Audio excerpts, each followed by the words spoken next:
Ladies and gentlemen, welcome back to one of our editions of Elite Mastery. The reason I'm laughing is because we've actually done this 3 times already, and I think I'm nervous because I'm here in the presence of 2 powerful ladies, and it's the first time I've interviewed this lady, and it's the first time for me to have my wife sitting next to me, and we got so excited about interviewing this guest today that we thought we'll do it as a pair. So without further ado, I would like to welcome Anna Wallenten. Yes, that's right. To our show, and also welcome Angela as an interviewer as well. And welcome. Thank you. So excited to speak to you today. Yeah, thank you. I'm so excited and honored to be here actually. So thanks for so inviting much. me. Yeah. You actually didn't know who we were, so you just kind of asked when we said hello, would you like to come? You said, who are you? What do you do? And it took ages for you to get back to us, right? Yes, it did. So were you busy? Were you busy? Were you hesitant? Were you? No, I wasn't hesitant at all. Obviously, I was checking you guys out as I would, but the reason was I was really busy. That's the honest truth, because I was in the middle of designing a new program, and so I was a little bit my headspace was somewhere else. So I apologize for being so late. No, not being at all. Swedish, I'm normally very much on time with things. Well, being hard to get is actually really good, right? If you said yes straight away, we would have thought, well, she's got nothing to do. So the fact that you're busy, it's kind of like makes us want you more. Special. Yeah. Well, welcome. For the viewers and the listeners, what do you do, Anna? So I am a peak performance expert. So basically what I do and what I've been doing for the past 15 years is I help people elevate their life. And I've got 3 pillars that I specialize in. And so most people that come to me are people like in transition, maybe going from a corporate environment to starting their own business, or people who are just wanting really to get their life to the next level. And so the first pillar I work with is obviously the relationship between you and yourself, because that's the foundation of anything that you do. The second pillar is the relationship that you have with your intimate partner, whether it's an existing one or not, because most people have enormous pain there, and their self-worth is a lot, it's a lot around relationships with intimate partner. And the third one is relationship with money, because there's also a lot of pain there. So after many years of working as a coach, I've actually identified that those 3 pillars is what you get. Those 3 pillars to flow, you can do anything with your life. What's amazing is that when you talk about those 3 key pillars, people get very protective and emotional. Have you ever had that feeling? Oh yeah. Like sometimes they get quite aggressive. Yeah. I was about a year ago, I was interviewing some business people, and I kept asking the question, how much money they're making. Yes. And the one person was quite intimidated and refused to answer and walked out. Yes. And I can't understand how can somebody run a business when they're too scared to talk about money. Well, I meet that every day. And the reason why they're too scared to talk about money is because when you grow up, your belief system is designed between the ages 0 and 10. When your brain is in what we call the theta brainwave state, and you just download your family's relationship with money, and most people are not wealthy, and so you will hear things like money is doesn't grow on trees. Doesn't grow on trees. Rich people are bad people. Bad people. And how many, it doesn't matter which country you're from. Everybody's heard that expression. And so imagine you then start your own business. That's your belief system. You go out, you think you are like ready to go, and then you keep sabotaging for yourself. You're like, why am I sabotaging? And you don't know why. No, it's because so your identity is bad. People with money are bad people. So do you work, like the 3 pillars that you work on, do you work on all of those 3 pillars at the same time? Or do you address one first, and then once that's sort of resolved, then you move on to the next? Yeah, I always start with, where are you? Like, why are you here? Why are we sitting here? There's a reason you contacted me. So I always start with the relationship with themselves. Where is that? And then I also go very quickly into what's your vision. Because you ask 100 people, 1 person knows what they want to do with their life. Most people have no idea. They're just going along. Or they negotiate. They negotiate, they compromise. They don't act, and they keep changing their dreams, right? Absolutely. Because they're only dreams, aren't they? If you don't commit to it, you don't write it down, you don't plan it, it's only a dream. Yeah. So before we go into what you do further, let's go to find out a little bit more about you. Okay, cool. We're having a chat. Swedish born, what brings you here? I know you're a power lifter. Yes, you got it right. Correct. And being a power lifter is one thing I got right today. I got the name of my own seminars wrong. So tell us about it. Is it important that when somebody has a coach that they get inspired by looking at you. You were a champion of some kind. Does that help? You know. I have to say, so my educational background in what I do is quite extensive. But if I go into an organization, nobody cares about that. They just go, oh, you got a gold medal in bench at the European Championships. Okay, and then that's what they're interested in, which fascinates me, but it does show the kind of commitment I have for my own life. So I was born in Stockholm, 1972. So next year I'll be 50, is it? Is that right? Yes. So hot. 50 and fabulous. What dates? Forget 72. What date in the month were you born? 23rd of September. So I'm So just in a year and a half, you'll be. Yeah, in a year and a half I'll be my awesome 50s. So you're Virgo, Libra. You're yes, I'm in the can. Yeah, I'm very much both. Uh-huh. When I was a little kid growing up in Stockholm, my mom used to say to my dad when she saw me playing in the playground, she said she'll be either two things, a teacher of some kind or a politician. Because it was always like, you go over there, you do that, you da-da-da. It was always like some sort of leading role. But when I was 10, I moved to Kuwait with my family.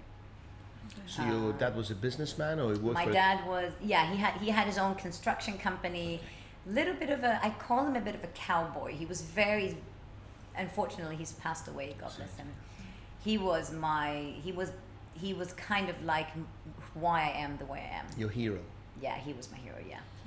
So you saw his trials and tribulations. You saw his ups and downs as a business owner. Yeah. Because entrepreneurs aren't necessarily cowboys, right? Why would you say cowboy? He was very classic Swedish in the sense Swedes are known to be very trustworthy of people. So he said, Anna, just remember one thing, a handshake is always enough. And I was like, Dad, Times no. are changing. So he struggled a lot through his entire, time he gave away way more than he kept for himself, which is, if I was then could coach him, there's so much I could help him with now as a grown-up woman. But he was just so adventurous and he loved life. He was like, grabbed life by the, balls and just went with it. And that's what I think that's the kind of fire that I admired and for sure what I picked up from him. Oh, amazing. So, and how long were you in Kuwait? Or have you just stayed in the Middle East ever since? Basically, we moved to Kuwait when I was 10. So we were 10, 12, 13, and 16. The kids were 15. And Dad just went, we're going to Kuwait. I quit my job, and he had an extremely good job in Sweden. But he was like, I don't want to work for anybody. I'm out of here. And so it's very crazy, but also very fabulous. Risk taker? Yeah. Fantastic. And he sometimes says, I'm sorry I pulled you out of your roots. I'm like, are you kidding? I'm so grateful for that. What about your mother then? Because I guess, back then, 4 kids. Your husband said, okay, we're packing up, we're leaving, we're moving to another country, and we're taking the 4 kids with us. Was she was she supportive? Was she for that, or was she resistant to change and such a big move? She is very the opposite.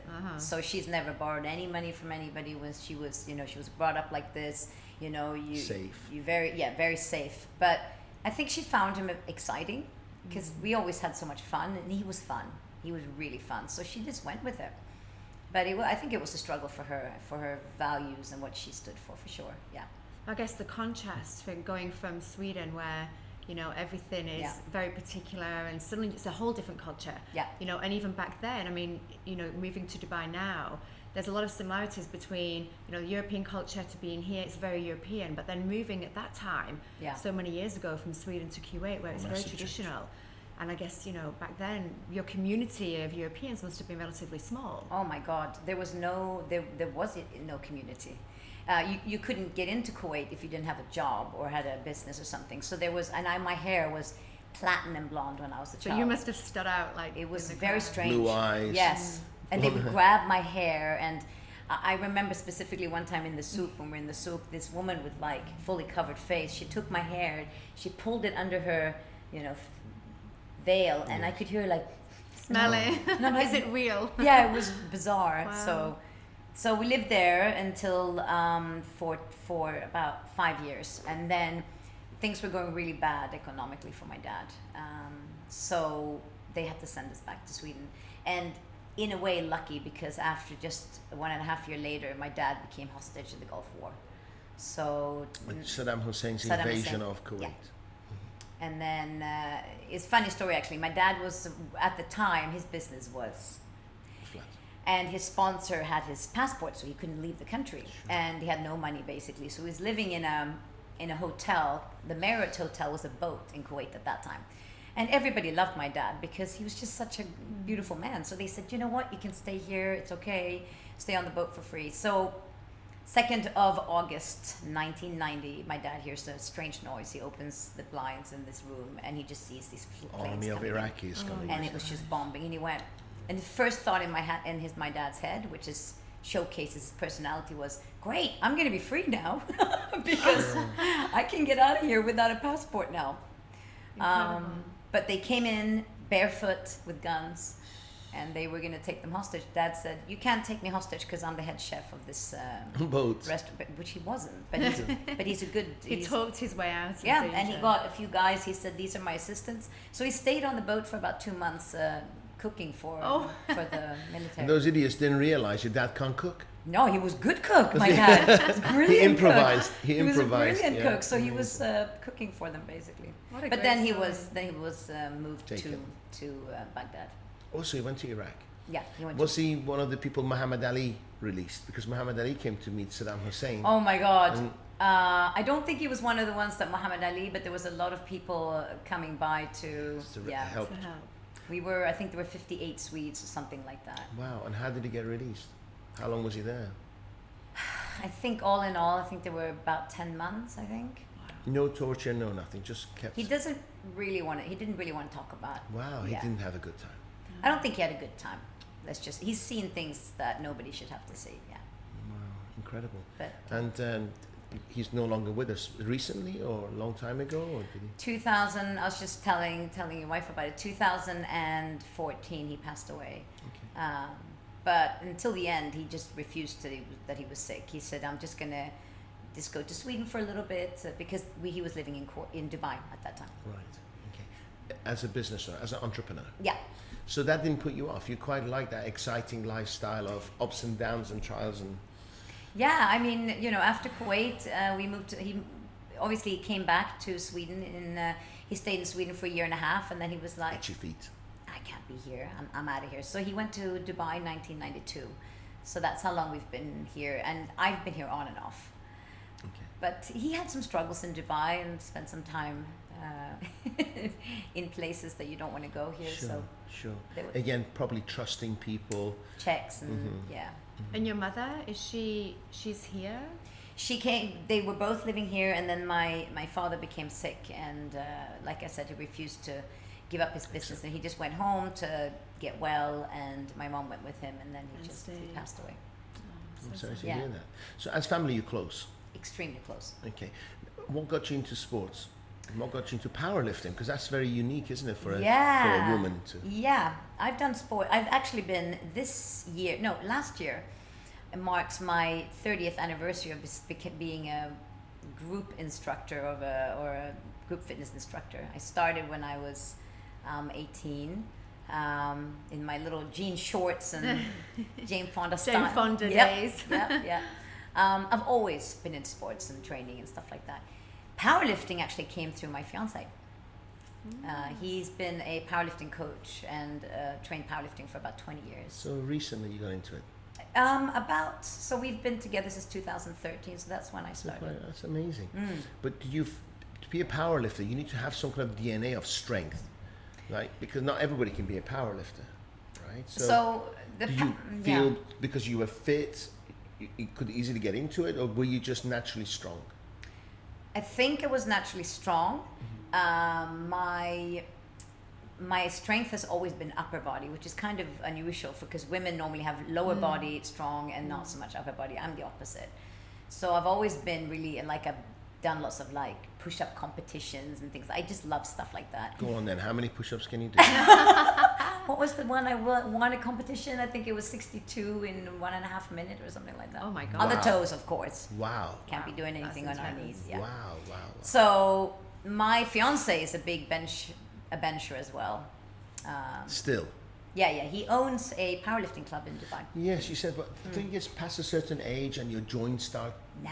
No, because you're not doing it right? You can compete up until there's some people competing on the world arena in 70s, 80s. Incredible. Amazing. Yeah, it's absolutely amazing. And this powerlifting club's busy. Yes. Yeah. Absolutely. It's a niche, but it's a club, not a gym. And I think you would appreciate this because the whole idea about club comes from the Swedish culture of clubs. In Sweden, we have clubs run by people, which is all like no profit or anything like that. Okay. Just by people with, we call it like the fire souls.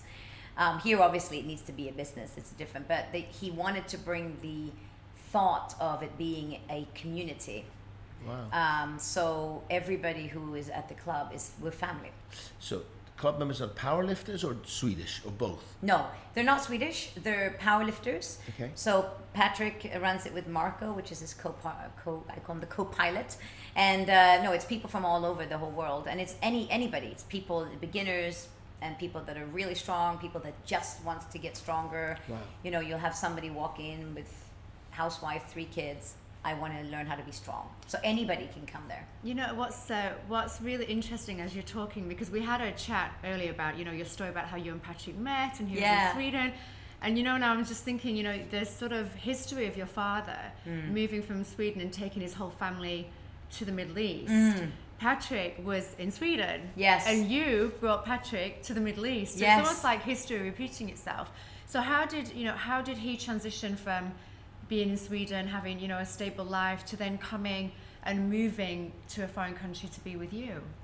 It was a big deal. I mean, for me, moving to a new country is, if you tell me tomorrow, Anna, you're moving to Singapore, sweet. I'll find a place, I'll find friends, I'll figure it out.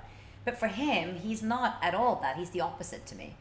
So, you know, he'd done trips in Asia and things like that, but never even thought of living abroad. And he comes from the far north of Sweden, where it's a completely different culture as well than Stockholm, which is very fast-paced. And so we met online. I was a bit, you know, bored in Dubai, and he wanted to get out of his city because he had just gone through some hardship. So he looked at, and he'd never been on online dating, neither had I. But his sister got him into that, and then he looked for somebody as far away from Sweden as possible. He found me in my Swedish bikini on a surfboard, and he wrote to me. How long were you guys talking before you met? We talked for about a month and a half, and then it was my birthday, and he said, I bought you a present. And he just picked up his ticket, and I thought, sweet.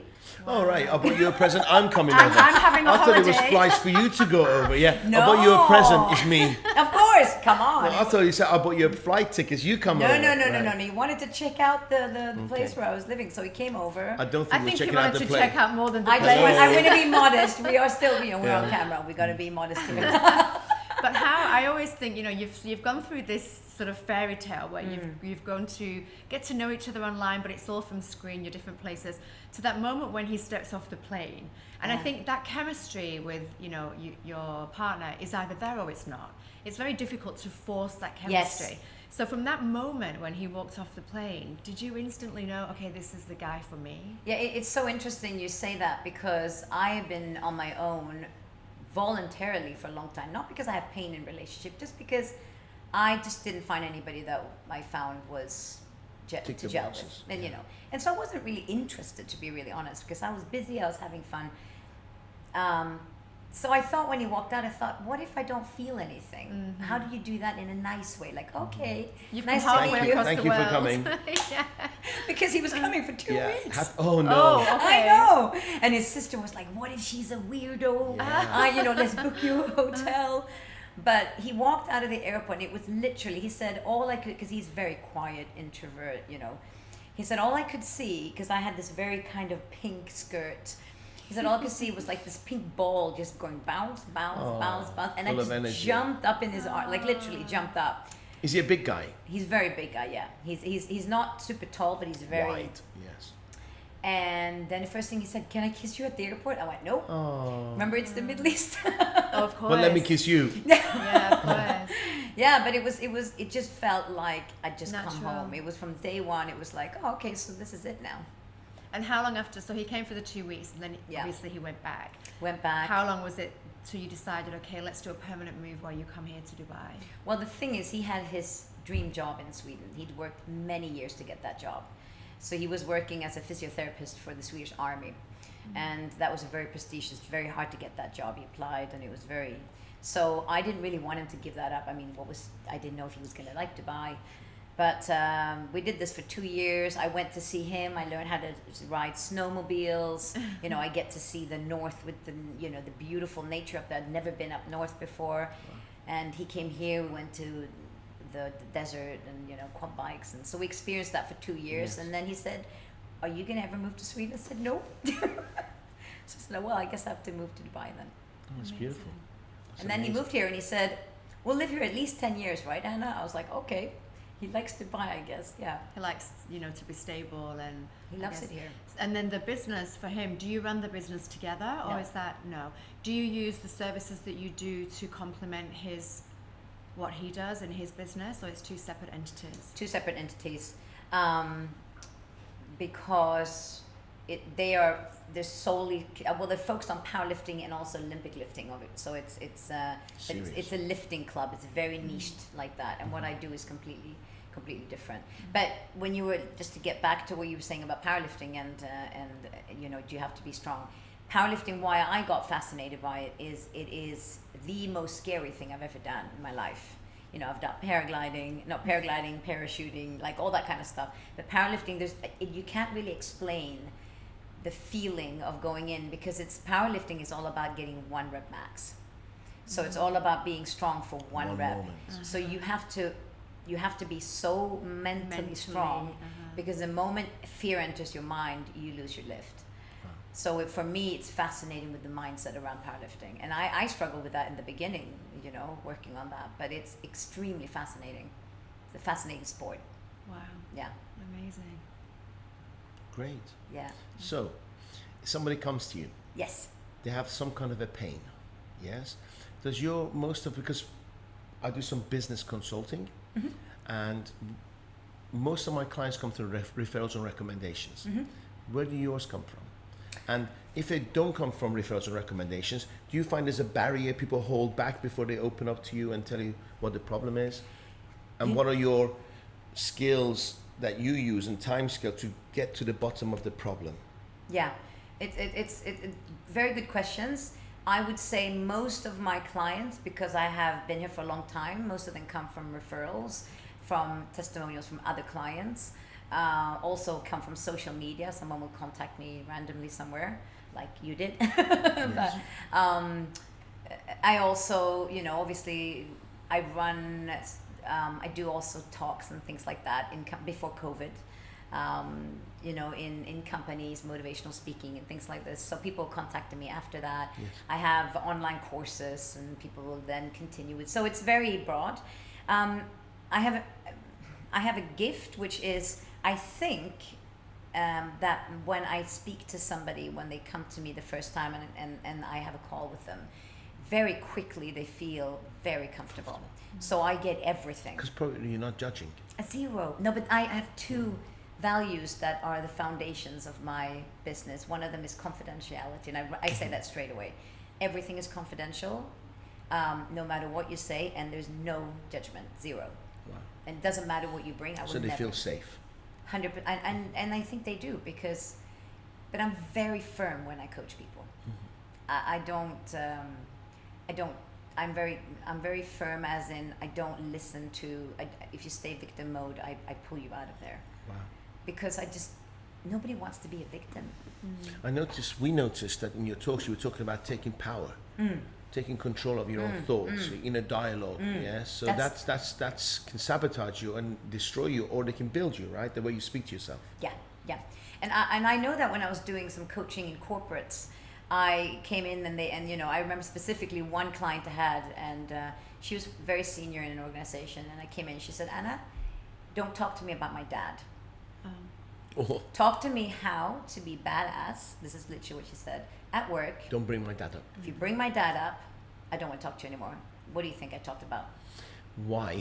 Why not talk about your dad? That's all I talked about. I said, you shouldn't have said that, my dear. Because that's all I'm going to talk about. That's right your now. pain point. Right? No, because you can never elevate if you have things that come from your past. Given that You third never, party the power. Yeah, you That was, never elevate your life. Never. One of your videos, and we've watched them all, so we've Not all of them, most of them. Yeah. But there was one that for me really hit home, because this is a situation that we went through recently, and it was the one about forgiveness. And we had a situation with our oldest son at school, and there was some issues going on, and he was holding some resentment for the situation that happened, and we had the same kind of conversation with him that you said on the video. So it was really powerful, because I think when kids listen to their parents, it kind of goes in one ear and it goes out the other. But when it's backed up by a third party, yes, and you were really saying that by forgiving somebody, you're not forgetting the act. What you're doing is releasing that negativity that you carry within you. Yes. So you're being kind to yourself by letting those feelings go. Do you see a big, when your clients go through this forgiveness process, do you then see like a big shift within their abilities? Oh, it's almost like, it's like light bulbs, and it goes like this.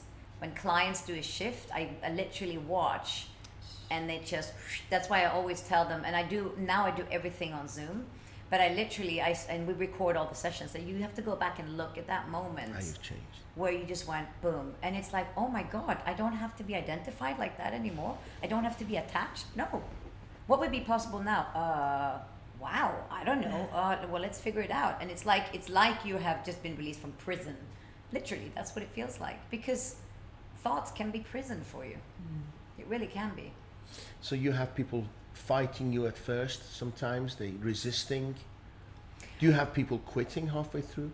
I have people that I fire, and it happens, I wouldn't say frequently, semi-frequently, because if you want me to fix you, I'm just not that person. I really hold you accountable. You need to step up. And they fight me when they don't want to talk about certain things, and I never give up, never. And I actually don't care, because I'm not attached to them liking me. And I say that very quickly to them. Results. I'm not your friend. You want to get results for them. Yeah, I'm not your friend, because then you I'm go not to your counselor. friend. No, I am the person who's going to say the stuff you don't want to hear. That's why you pay me. Otherwise, you talk to your friends. Exactly. And if they don't like me, I'm quite happy. I sometimes say, "Do you hate me now?" Yes. Good. No, but there's a shift. No, because otherwise you're telling them what they have to hear, not what they want to hear. Yeah, no, never. Never say what they want to. How did you get into this? The whole coaching and what path sort of drew you and led you to what you do today? Do you know, when I was a girl, I know that when you were a girl. Yeah, when I was a girl. Yes. Now obviously it's all changed. Now I'm a beautiful, woman. strong woman. But when I was tiny, a small girl, I wanted to be a psychologist, because I'm just fascinated by the brain and how does the brain. I'm really nerdy with things like that. And then I remember my dad saying, no, you're too sensitive, maybe you'll get hurt and things like that. And I realized that my sensitivity is my biggest gift, because I love emotions. They're brilliant. Yeah, you just have to know how to navigate. And if you don't have your emotions, then you're probably hiding them somewhere. And so I did my first degree in music. I studied music for eight years. What do you play? I specialized in modern dance and jazz vocals. So I was a jazz singer for a long time. Feel free. We've never had a singer on the podcast before, so that would be great. Yeah, no, I did that for a long, and then I realized that I went to university and everything, and then I thought, it's not really what I want to do. And I was always training people, and I did PT and stuff, but I felt I want to go deeper with people. So that feeling of wanting to get to the core, so I can help people from the core, and I needed that. So I changed, and I did my second degree in Bachelor of Communications, International Communication, in New Zealand. Half in Hawaii and half in New Zealand, because I wanted it to be as international as possible. And then after I finished my communication studies, coaching was just born, because it didn't exist. It didn't exist. And so the first coaching institute is called CTI, Coaches Training Institute, which is, I was one of the first batches here in Dubai that did CTI. So then I did CTI, certification, and ORSC, Organizational Systems Coaching, and then leadership. And it was very important for me to be certified and be genuine in my have that credential. Yeah, very important, because there's so much fluff, and no offense to people, but there really is. Oh, I know how to talk to people. I'm gonna be, and it's sad, because you need to know what you're doing. You're talking about people's life. It's important, you know. So do you find people coming to you, they want to move on in the corporate life? Do you find it's more personal? Your clients mainly professionals? Are they companies? Who comes to you mainly? Men, women? Mix. I have a lot of local that I coach, which I'm very grateful for. Very, very, very, very honored. I have CEO of organizations. I have my youngest client is like 13, so it's very broad. I find when I was doing corporate coaching, because I find that a bit hard, the corporate versus life, because corporate coaching is all about, like I said about this woman, how do I elevate myself? But I always know it comes back to you. So I can't just help you to be a better leader if I don't get to go into the core. So I find I go with everybody, I go to the bottom. And it always ends up with the childhood. It's always from the childhood. So your habits of your brain, I'm not going to get too technical here, but the way your brain works, it's either you train things when your brain is in theta brainwave, which is 0 to 10, so it gets downloaded. So a great example of that is you don't remember learning your mother tongue. You don't remember that unless you're some sort of genius or something. But that's because it was downloaded when you were in theta. Now you're not in theta anymore. Now when you learn a language, it's difficult. It's hard. And so that's where you download your habits, your belief systems, your rituals, everything that you see just sponges right into your system. So it's either that or a significant event. Something happens to you and you get pain, and then you have this trigger. Yeah. And so that's how your habits, because everything you do is a habit. Absolutely. Everything. And so that's how the habits gets created. So some people, thank you. Some people find it difficult to get out of habits, some people easy. How do you navigate that process, and how long does it take to get out of habits? Or some people just don't get out of the habits. Don't serve them. Yes. You got to also know which habits are success habits or habits that elevate. So I always talk about energies. I don't know if you've seen my videos. I talk about some high vibrational energies. The highest ones is love and gratitude. So I always train my clients to do different rituals and different habits that they do daily on a consistent basis, where they connect with the gratitude and love. Because it's the highest vibrational energy. The lowest vibrational obviously is fear, and the lowest ones are guilt and shame, which are quite big. Wow. From childhood especially, right? Very. Guilt and shame are the absolute lowest vibrational energies, and if you don't get rid of those, you'll never become a big leader in your life, never. Do you find, Anna, that if, you said your youngest client is 13, do you find that if you start interjecting on these negative habits earlier in somebody's life, it's easier to break the cycle than, say, if you have someone who's like 60 or 70 versus a 13-year-old, you can work with the younger generation easier. Absolutely. Because it's not so ingrained. It's a relatively new habit. And I actually, when I work with my clients, I always ask them a question: whose love did you crave the most as a child, your mother or your father? Interesting. And they will say, oh yeah, and here's what the thing is: when your brain is in theta, you don't understand what you're experiencing. So your brain doesn't you don't have logic when your brain's in theta. You just see something and your brain makes a story, right? So, for example, I have clients that say, "Oh, I don't know." Well, let's go into it. Oh, maybe it's my dad, because my dad was always working. So your brain's going, "My dad's always working," but your brain makes a story that my dad abandons me. Then when he comes back from work, he acknowledges me when I'm good at school or when I do sports, which means if I'm not good at school and I do sports, or for girls, I'm pretty, I'm not good enough. So then you chase that your entire life. I'm not good enough. This is the biggest limiting belief of anybody I've ever met. Every single client I've worked with has had that belief. From CEO down to every level, everywhere, every person, regardless culture.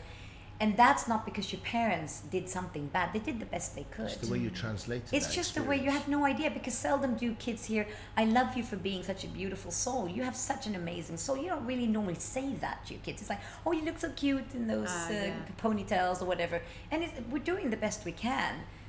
But it can translate into, if I'm not smart, I'm not worthy of being loved. And if I'm not worthy of being loved, I will die.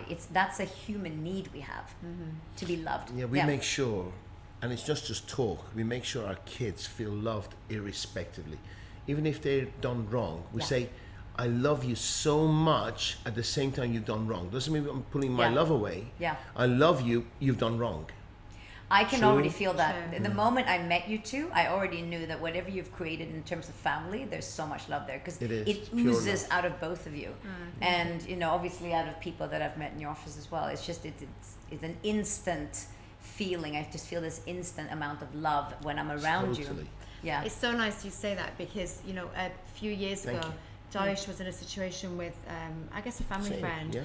And the family friend said to him, you know, you have one issue, Dariush, and the issue is that you love your kids too much. We were leaving England to come to Dubai. And he phoned me to say goodbye and give me one word of advice. And he said, that word of advice is, you tell your kids you love them all the time. Stop it. Wow. You give them too much love. You love your kids too much. Oh, it's not. You tell them too often. And I said, you could have advised me on anything, I don't listen to you. But this is the only one I'm not going to listen to you, because your cup has got to be full of love. Yes. And you're not seeking it anywhere else. Yes.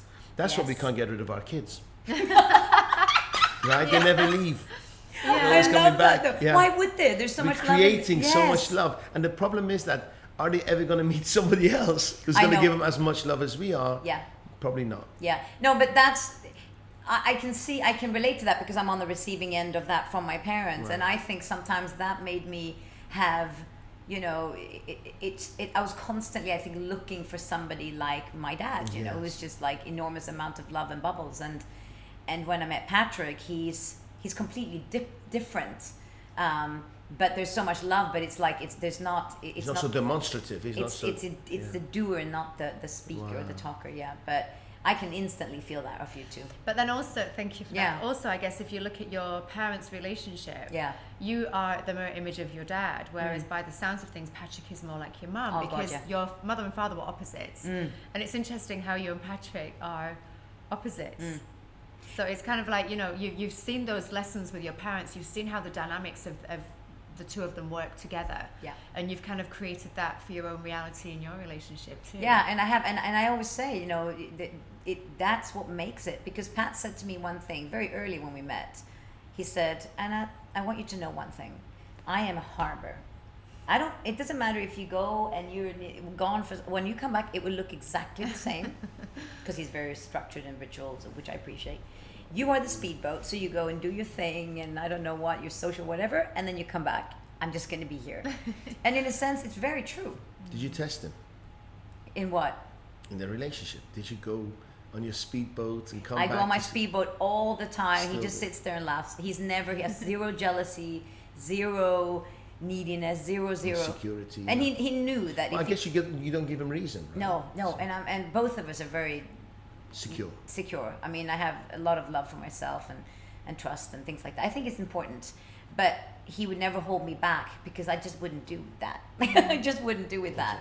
Yeah, and he knows that. And because you've never done anything to abuse that trust. No. So it's gone from strength to strength. But I've got to go and do my thing. I have to go and make greatness. I cannot sit back. It just doesn't work for me. So where's your path next 5 years? I'm designing more online projects that I'm working with. I've got an academy called the Life Transformational Academy, which is an 8-week academy online, which I have clients from all over the world. When COVID is in a different phase, I will also go back to running my retreats. I absolutely love running retreats. 3-day retreats. In Dubai or somewhere else? I ran them in the Liwa Desert. And it's like you go there and you just take everything off that you think you know, and you dive right into the experience. How many days? 3 days? 3 days. And how much is it? Well, my prices have changed slightly from... how much are they going to be? Sorry? How much are they going to be? Well, I'm in the process of designing what my prices are going to be for the next, because I haven't been able to run them for about 2 years. So, bless you. Thank you. So, we could have edited that, but now you said bless you, we have to play it. Yeah, well, why would we edit? This is live, right? It's real. He's with me. We're authentic. Blew the here. microphone off. We're authentic. We don't edit anything. But they'll probably be about in the range of like 7,000, something like that. Dirhams. Mm-hmm. And how much is your online course? My online academy is $997. Okay. And for that, you get 8 weeks of videos, and you get to become part of my online community. And we've got like an online platform where everybody from all around the world comes in, and everybody that does the academy has to post videos in the group. You'd appreciate that. Oh yeah, I and would. And sometimes they say, Anna, can I do the academy with that video? I'm like, no, then you're not going to be on the academy, because that's part of stepping out of your comfort zone. Out. And when you say things and you post it, you have to own it. It's so easy to think things, but I want them to own what they feel and own it and say it. And it's a non-judgmental space anyway. So yeah, the academy, so it's 8 weeks, and then they get lifelong access. So I've upgraded it a few times, and they get to take part of the new things, and they also get, you know, discounted prices on other things that I do and things like that. Amazing. On your course, the 3 days, what should the candidates or pupils or students expect? Expect to be It's challenged. 3 days and 3 nights away, yes? Yeah. You don't come back home? Nope. Okay. No, I want them for three full days, and I am running it in the Leeward again, Yes. hopefully in November. Yes. But we'll see. I'm also planning to do it in Bali and in Sweden. Amazing. I was going to run it this summer in Sweden, out in the archipelago. I had a big house there; it was amazing. I had a chef and everything, but obviously it's just not going to work. But yeah, what you need to do is to be completely open mind. I always say the more you put in, the more you're going to get out. You need to. And I have been working, my last one, I had working with a man who was very resistant for the first 1.5 days, resisting me. And I was in his face, literally, push until the break. How many people do you keep the groups relatively small? Yeah. I want it to be intimate. I don't want it to be one of these, let's get as many people on as possible, and let's, I want it to be, you come there and you get really results, and you really experience. We do morning rituals out in the sunrise in the desert, and we do a lot of like in evenings we do like around the fireplace, and we do storytelling, and it's so in the last one I had about 8 people or 6 people, but I can take about maximum, I think 12 I would take. And would you advise, say, Dariush and I wanted to come on and do this couples or retreat, individuals? would you prefer to have couples come separately, or is it nice for them to do that journey together? On my last retreat, I had a proposal on the last day. Oh, beautiful. Yeah. That's nice. And Well, count us in. We're always looking. 100%. Oh, cool. We love Seriously. anything like that. Oh, you anything. will love it. Because, we read a lot, we're always on seminars, but you never stop learning. No, you never. We're going in And 3 also- weeks. We just booked this morning, trip to To America. Vegas. Yeah. And I think Oh, also wow, when amazing. you get busy with kids, you get busy with business, it's just nice to have that time for yourself. And it's so, And and yeah, nurture, you're right. your mind, your... Yeah, and we also go through relationships, intimate partnerships. We go through obviously the relationship with self, and it's very, it's like exactly what you said. It's like 3 days of just what's going on in here. Let's clean out some stuff and let's redesign some stuff. So yeah. One of the things I noticed, speaking from our case, is that although you got the best intentions and you're running a company, you're a mom, you're a father, you're all sorts of hats in a day, you realize years have gone by and suddenly you've lost that common goal. I think it's always good to get together and get aligned as a couple. Yes. Because suddenly you realize actually you've lost each other Yes. through this process called life. Yes, it's very common. It's very and I think it's common because people don't do the work. I said the best investment you can make is not buy a new handbag or whatever. It's actually investing in you. And people forget to do that. And what happens is when you go into a relationship, that's why I'm so passionate about partnership, because you go in and you think you've met your other half, and that's how we learn in the romantic comedies. You complete me and all this stuff. No, you got to be complete. Which is crap, really, because what happens is you check out from yourself, you become dependent, and then you have kids, and now your life is all about the kids, and then you don't know who you are anymore. You forget. Who am I actually when I'm me?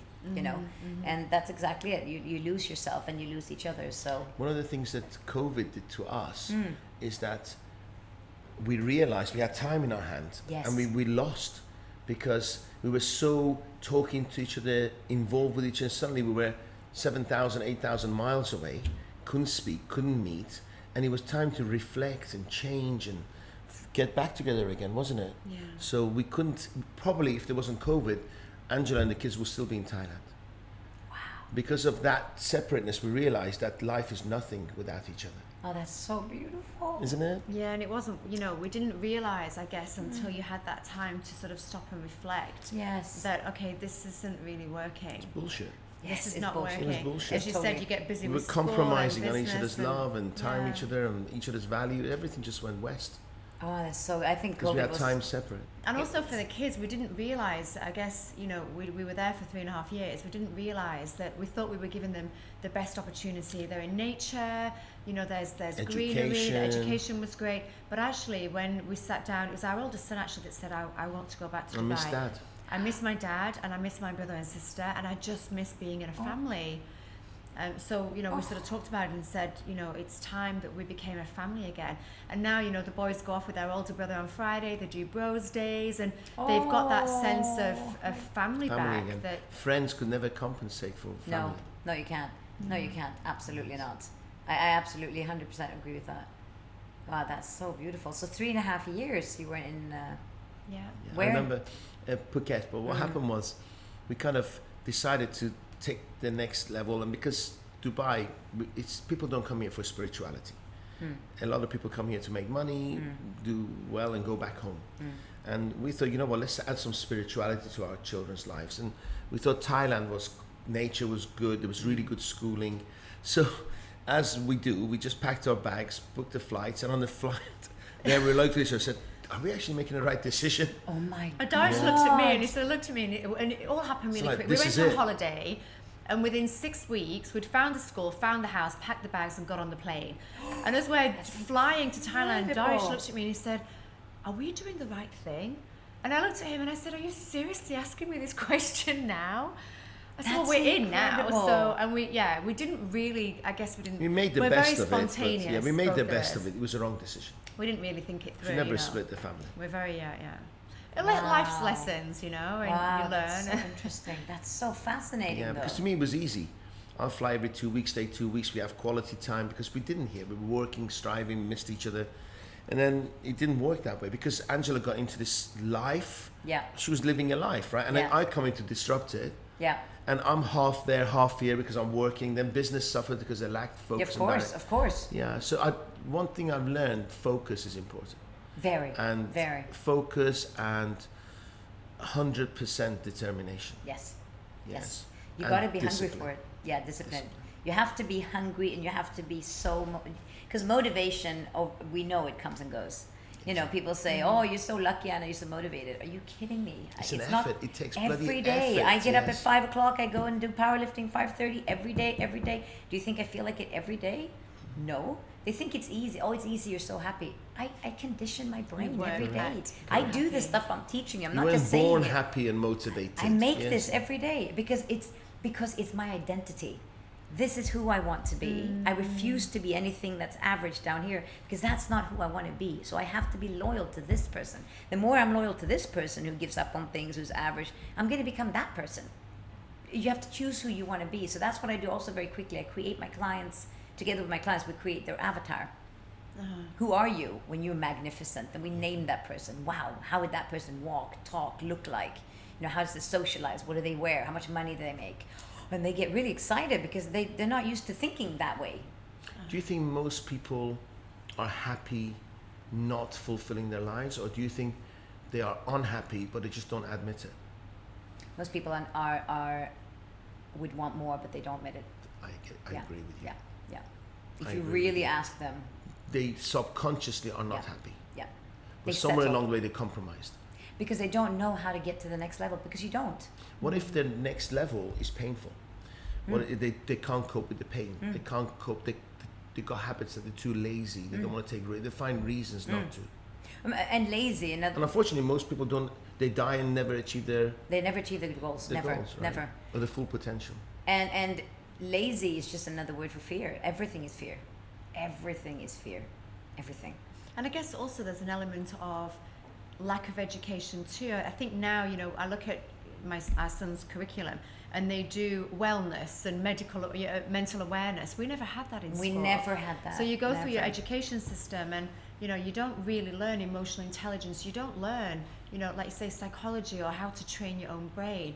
So I think a lot of it is not knowing where to go. You know, how do I become better? Where do I get that knowledge from? Yeah. Who do I go to help me when, you know, it's a minefield out there? And, Yeah.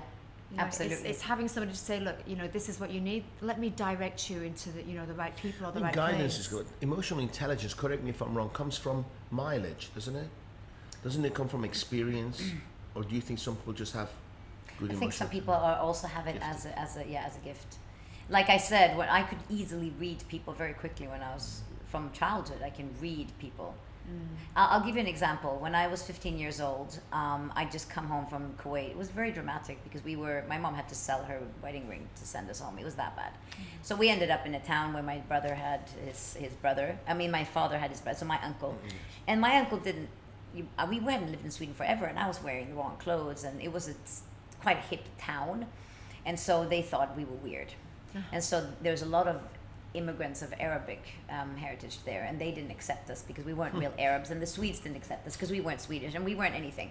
So I was bullied a lot there, which I see now as a gift, because I was, you know, they bullied me. It must be something great with me, otherwise why would they bully me, right?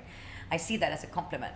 But I realized the time I realized how strong my intuition was, I was working I wanted to buy a bike, and I remember this so clearly. And I thought, I need to buy a bike. I have to work in the summer to make money. So I went to pick strawberries. It was dreadful, waking up 3 a.m, raining, picking strawberries, and so I could buy a bike. I lived in this field with a bunch of other kids in tents. It was terrible. It was really cold, and the town was weird where we were staying. Anyway, so one day, me and my 2 girlfriends in the tent, we were hanging out with some local people there, and they said, "Oh, come for a barbecue on the beach." So we came to the beach, and instantly when I came there, I was like, "Nah, this is not good. I have this really bad feeling. I need to get out of here." And so, and you know, when you're 15, you know, groups and peer pressure, whatever. So we're sitting in a group, and these boys started pouring drinks, and this was 96% alcohol, which if you drink it, you can die basically. And they mixed it up with orange juice, made these screwdrivers, whatever. I said, "I don't want alcohol." They said, "Oh, you're a loser." I said, "Yeah, okay, whatever. I'm a loser, whatever." So I was drinking orange juice.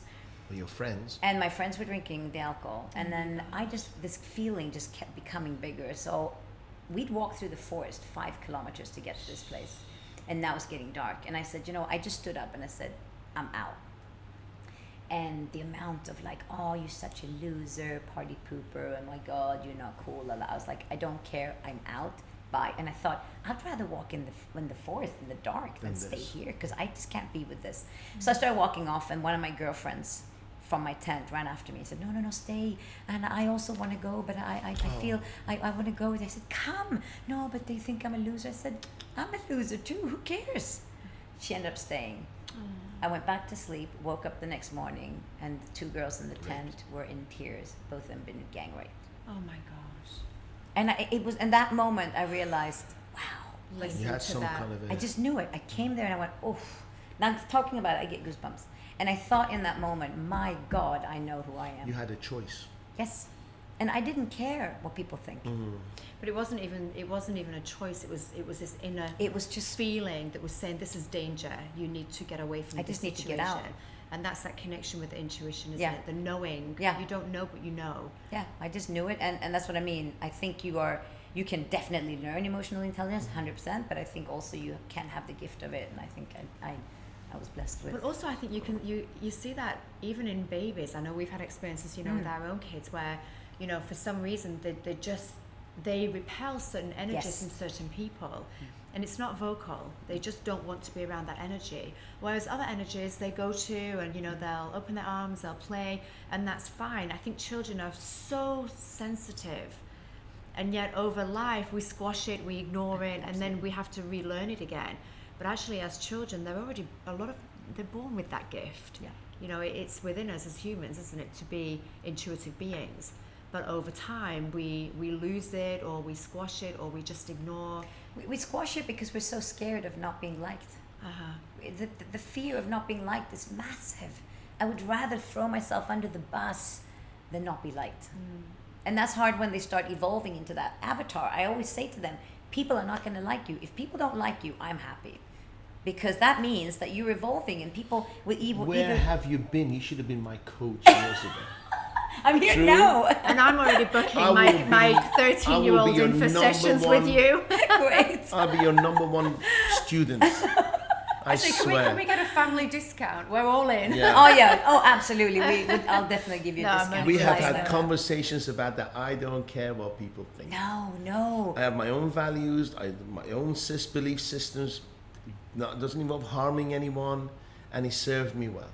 And what a role model you are for other people to step into their greatness. This is what I truly believe. People will either be jealous of it and talk about it, or they will follow you and think, I want to be, what have you done? I want to be true. like you, It's true. Yeah. People worry. I used to be a kind of person who used to go to a party, and out of 100 people, 99 liked me, one didn't. It ruined my party. Oh, God bless. Because I was like, why does that one person not like me? And Right. I'll go through the process of not enjoying the party because I was worried about that one person. Now I don't care if 99 don't like me. Yes, exactly. Yes? Actually, I won't go to the party in the first place. No, right? if 99 don't like you, they're probably not. I'm probably not gonna have much fun. I'll find there, a so- reason not to go Yeah, anyway. yeah. But it's Yeah. amazing, Yeah. as you mentioned, how people allow others' thoughts about them to affect their own path. Yes, so much, and also the peer group thing, being around people that are people that will elevate you. Because if you're around people, for example, you're around a lot of people that are broke, and you start asking them, what should I do and how should I make money? And they'll be, no, don't take chances. It becomes your belief system. Yeah, because their reasoning for exactly. being broke. And because if you make money, it makes them look bad. So they have to pull you back. Correct. So it's so important to ask people who you are inspired And by. even those people could be people who love you. Yes, absolutely. Most of the time it is. Yeah. And this is the danger, right? You think, but my parents think this and this. And I see that a lot here as well. You can still love your parents, Absolutely. but It's you not don't about have that. to believe in their message or No. their thoughts or No. the way they speak. And it's And very- also schooling, I think, plays, if you think about the amount of hours in the day and how much our kids spend with us versus how much they spend, in school. We had a message from, our youngest son, he's only 6, and we had a message from the school to say, we think that, Caden may have issues because he doesn't sit still on his chair for long periods of time. So we've asked the counsellor to have a look at, his behaviour because he likes to move around. And our response was, well, he's What? 6. Are He's you got a mask, the joking? social He has distancing. a mask. He has to face forward. He can't talk to friends because they can't, He's be full too of close life. to friends. Full of life. And they want to get a counsellor to see whether or not he has issues because he doesn't sit still on his chair. Oh my And I was just scratching my head like, this is the most insane thing And, I've ever and he heard. holds his pen like this. And I'm showing him, Oh. can you practice him holding his hand, instead of like this, he holds it with 3 fingers. And that could lead to problems in the future. What? So I'm sitting there teaching him, and I realized I write like that. Yeah, he said, oh my I God, was look how like- I'm holding the pen. I was like, said, no, you could darling, go to the school you counsellor don't too. do that. Oh shit! Look, I'm He's not doing holding it it just this like way. him. And I fidget. Maybe he's dyslexic. I don't And know. it's that conditioning, sit still, stand in line, Don't don't speak speak, be unless It, you're quiet. spoken. some of the greatest leaders ever, they never sat still and were quiet in school. So Correct. they Because that's dropped. your creative energy No, flowing, and I right? think So- the moment we have to make a diagnosis on people, you become your diagnosis. Yeah, the label. I had a client once I worked with who was clearly anorexic when she walked in. She weighed about 21 kilos. I didn't make a big deal out of it. And I said, hi, nice to meet you. Who are you? She said, I'm this and that. I'm anorexic. I said, no, you're not. She said, what do you It's a mean? label I've you been in give yourself. therapy for 15 years because I almost died 3 times. I went, okay, but you're not anorexic. She said, I am. I said, well, if you're going to be anorexic, then you never what am I doing here? Exactly. So I said, pretend you're not. She went, I said, who are you then? I said, I don't know who I am. That's I said, her identity. after 1 year, she got married, she opened a dance school in Berlin, and now she's a mom, and I'm fat. not bad. But do you Healthy. see what I mean? It's like her whole life, that's her identity. Yeah. And I think it's super dangerous to put identity on people. To label, especially kids. Like you say, Absolutely. they carry that label. They become, if they're not naughty or mischievous, they're continuously told they're naughty, they will become naughty. Of course. Because that's how they identify Of themselves. course. See, I feel that most influences go under the radar.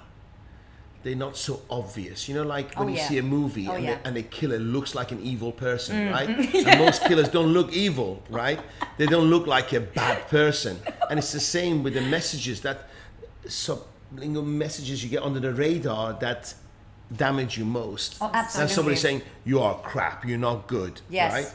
But it's those little hints and messages and behavior can slowly destroy you. Yes, that's why the lowest vibration is guilt, because it's done through, yeah, but if you don't do this, and I'm going to be really upset, It's done through really like, and again, not because we're bad people, because we're afraid.